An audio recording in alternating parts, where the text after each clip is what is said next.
செய்யுமா? அதுவே சொல்லி காட்டுவான்.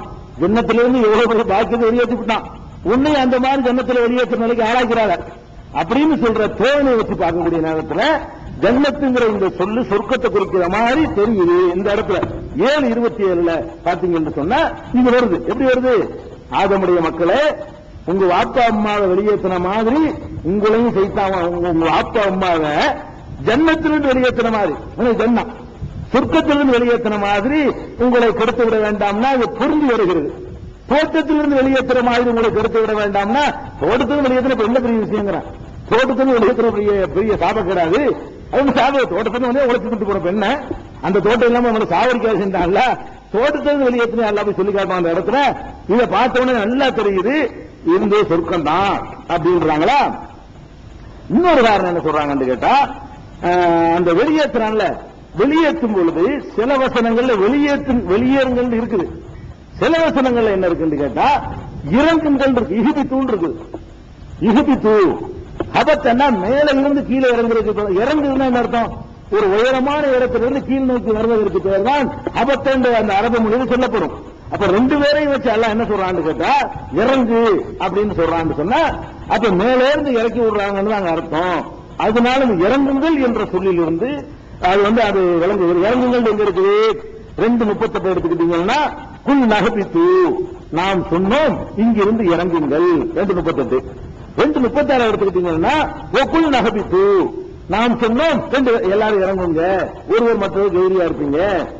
7:24 எடுத்துக்கிட்டீங்கன்னா கால இறைவன் சொன்னான் இகுபித்து, இறங்குங்கள் என்று சொன்னான். அதே மாதிரி 123 எடுத்துக்கிட்டீங்கன்னா கால இறைவன் சொன்னான் இகுபித்தா, 2 பேரும் இறங்குங்கள். எல்லாரும் இறங்குங்கள்னு சொல்லியிருக்கான், 2 பேரும் இறங்குங்கள். இறங்குங்கள் சொல்ல 4 இடத்துல யூஸ் பண்றான். அப்ப மேல இருந்து கீழே போடுறான்னு தான் அர்த்தம். அதனால சொர்க்கம் தான் கொடுக்கணும். ஒரு சாராருடைய வாதம் இது. அந்த சாருக்கு வாதம் ஆதாரம் நினைக்காதீங்க, அதுக்கு மேல வைத்து அவங்க சொல்றாங்க. அப்ப இதை வச்சு பார்க்கும் பொழுது அவங்க சொர்க்கத்தில் இருந்து தான் வெளியேற்றப்பட்டார்கள் என்று தெரிகிறது அப்படின்னு ஒண்ணு சொல்றாங்க. அதுக்கு அடுத்தது இன்னொரு ஆதாரத்தை காட்டுறாங்க. என்ன ஆதாரம் கேட்டா, அதாவது மூசா அலைஹிஸ்ஸலாமும் ஆதம் அலைஹிஸ்ஸலாமுக்கும் ஒரு சந்திப்பு நடக்குது.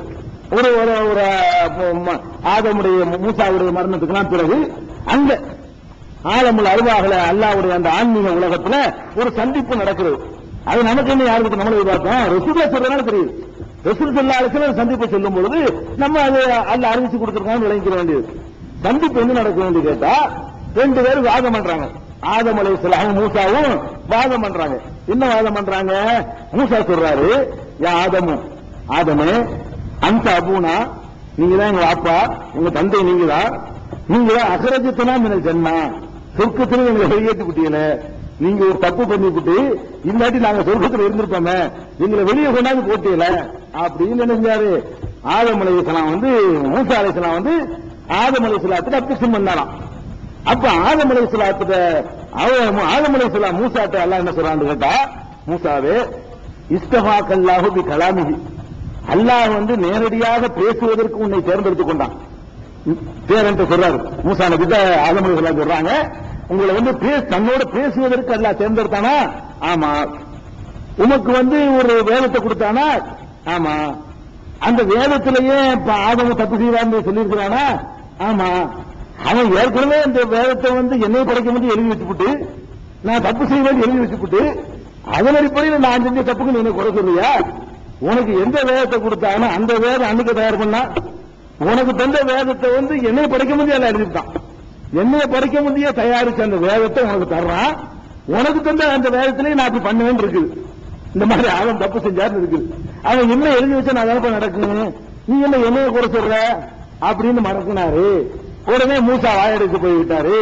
ஆதம் மூசாவை வென்று விட்டார் நபி ஸல்லல்லாஹு அலைஹி வஸல்லம் சொல்றாங்க. ஆதம் அலைஹிஸ்ஸலாம் அவர் வெல்ல முடியாது, அவர் பயங்கரமான எல்லாத்தையும் அவன்ல கற்றுக் கொடுத்திருக்கான். ஆதம் அலைஹிஸ்ஸலாத்தை ஜெயிக்க முடியுமா? எல்லாத்தையும் கற்றுக் கொடுத்துட்டேங்கிறான. அதனால அவர் திறமை உள்ள வருவார். என்ன மலக்குகளுக்கெல்லாம் முன்னாடி ஆசானாக்கி அனைத்தையும் கற்றுக் கொடுத்து அவருடைய அறிவு திறமைகளை அதில் ஒரு துகள்தனை பெற்றிருக்கு. மூசாட்ட எங்க இருந்துட போகுது? அதற்கு உள்ள ஒரு சின்ன ஒரு கடுகளவு தான் இருக்க முடியும். தோத்து போயிட்டாரு இவர். இது எங்க இருக்குன்னு கேட்டா சஹீஹ் புகாரியில 6614வது வசனத்துல இருக்கிறது, நம்பர் ஹதீஸ்ல இருக்கிறது. அப்ப பாயிண்ட் என்ன தெரியுமா, இந்த டாபிக் வேணாம், இந்த விதி டாபிக்கு போவானா. இவன் என்ன கேட்கிறாருன்னா, எங்களை சொர்க்கத்துல நீ தானே வெளியேக்கணும், தோட்டத்திலிருந்து வெளியாக்கணும், அதை சொல்லி காட்டுவாரா? தோட்டத்துக்கு வெளியாக்கிட்டிய, தோட்டத்துல 1000 மட்டும் உண்டாக்கிட்டு போறோம், பின்ன வீட்டுல போயிருக்க வேண்டிய போய் ஊட்டி தோட்டமா தானே இருக்குது.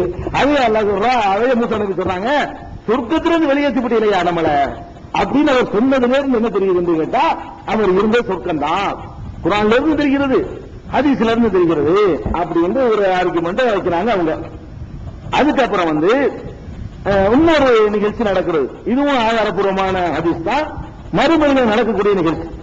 மறுமையில் எல்லாரும் மகசர் மைதானத்தில் நிற்கும் போது ஒவ்வொருத்தரும் ஒவ்வொரு நபிட்ட ஓடுவாங்க.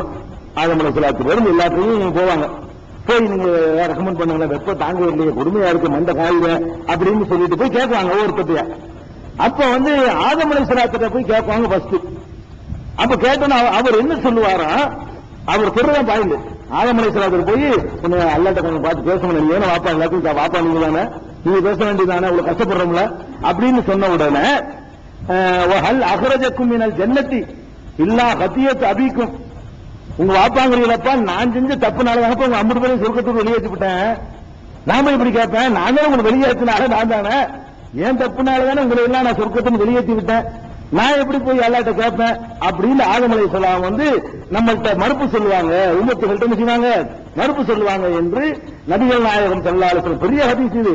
அவங்க அந்த பாயிண்ட் மட்டும் நான் போட்டிருக்கேன். பெரிய ஹதீஸ்னா அந்த மொத்தத்தில் ஒரு பத்தியா போறது, ஆதம்கிட்ட போறது, இன்னொரு போய் இப்ராஹிம் ஒரு வரிசையா வரும்.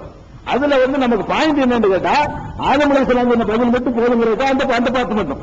அவர் என்ன பதில் சொல்றாரு, உங்களை சொர்க்கத்தில் வெளியேற்ற நான் தானே, ஏன் தப்புனாலும் வெளியே வந்துட்டீங்க, நான் எப்படி மறுபடியும் உங்களுக்கு ரெக்கமெண்ட் பண்ணுவேன். அப்ப சொர்க்கத்திலிருந்து நான் வெளியேற்றினேங்கிறார்ல, அப்ப அவர் என்ன வழங்குது, அவர் இருந்தது சொர்க்கம் தான், தோட்டம் இல்ல. ஜன்னத்திலிருந்து இருந்தா கூட தோட்டத்தில் வெளியேற்றணும் சொல்லி காட்ட மாட்டாங்க. இது ஒரு பெரிய தப்பு கிடையாது. தோட்டத்தில் வெளியேற்றுறது, சொர்க்கத்திலிருந்து வெளியேற்றுறது தான் ஒரு பெரிய இழப்பு நமக்கு. அந்த வேலையை நான் தானப்பா செஞ்சேன். சஹீஹ் முஸ்லிம்ல 288வது ஹதீஸ் இது. அப்ப இவங்க என்ன வழங்கணும்னு கேட்டா, இவ்வளவுதான் சான்று. அதாவது சொர்க்கத்தில் தான் அவர்கள் வந்து படைக்கப்பட்டிருந்தார், சொர்க்கத்தில் தான் அவர்கள் இருந்தார்கள், அங்கிருந்துதான் வெளியேற்றப்பட்டார்கள் என்று சொல்லக்கூடியவர்கள் வந்து இவ்வளவு வாதங்களை வைக்கிறாங்க. சொர்க்கம் இல்ல, அதெல்லாம் கிடையாது என்று சொல்லக்கூடியவர்கள் வேற வாதங்கள் அவங்க வைக்கிறாங்க.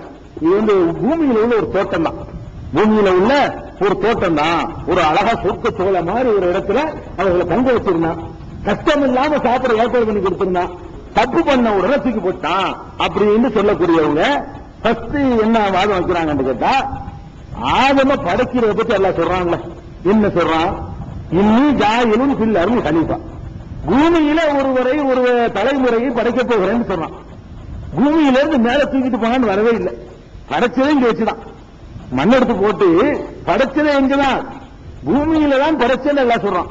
பூமியில் படைக்கப்பட்டவர் மேல தூக்கிட்டு போகப்பட்டார்னு எந்த ஒரு ரெக்கார்டும் இல்லை அவங்க சொல்றாங்க, அந்த எந்த கருத்து உடையவர்கள்.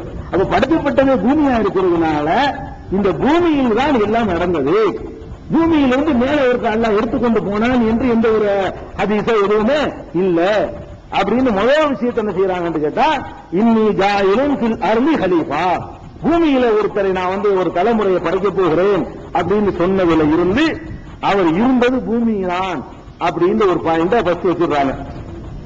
அடுத்து என்ன செய்யறாங்கன்னு கேட்டா, இன்னொரு வாதம் வைக்கிறாங்க, சொர்க்கமா இருக்க முடியாது, சொர்க்கமா இருந்திருந்தால் என்னதான் இப்லீஸுக்கு வந்து அவன் வரம் வாங்கி இருந்தாலும் சொர்க்கத்துக்குள்ள போற மாதிரி அல்லாஹ் கொடுக்கறான், கொடுக்க மாட்டான். பூமியில இருந்தா தான் இந்த மாதிரி போய் நுழைஞ்சு கிழஞ்சு ஊசலாட்டம் பண்ணுவதற்கெல்லாம் வாய்ப்பு இருக்க முடியும். சொர்க்கம்ங்கிறது அவன் வந்து நல்லடியார்களுக்குன்னு சித்தப்படுத்தி வைக்கிற ஒரு சொர்க்கத்துக்குள்ள யாருமே நுழைய முடியாது. இப்லீஸ் பண்ணத்தான் வரம் வாங்கி இருந்தாலும் சொர்க்கத்துக்குள்ள ஒரு காபிர் தேவையில்லைமா, காபிருக்கு ஆறாமாக்கிட்டான்ல, 1 நம்பர் காபிரி ஒன்னான அவன் வழிகெடுக்க கூட எப்படி போவான், உள்ள போய் வழிகெடுத்திருக்கிறாண்டு வருது, ஊசலாட்டம் பண்ணிருக்காண்டு வருது, அவன் வந்து என்ன தோற்றத்துல போகட்டும் இல்ல மனசுல போய் ஊசலாட்டம் பண்ணிட்டு அதுக்குள்ள நுழைஞ்சிட்டான்னு சொன்னாலேயே இருந்த இடம் சொர்க்கம் இல்ல, சொர்க்கத்துக்குள்ள போய் அப்படிலாம் கெடுக்க முடியாது அப்படிங்கிற ஒரு பாயிண்ட் இரண்டாவதாக தூக்கி போட்டு இந்த சாரார் வந்து சொல்றாங்க. அடுத்து என்ன செய்யறாங்கன்னு கேட்டா, அந்த சொர்க்கம் என்பதற்கு திருக்குர்ஆன்ல பல இடங்களில் ஜன்னத் என்ற வார்த்தை வந்து இந்த உலகத்தில் உள்ள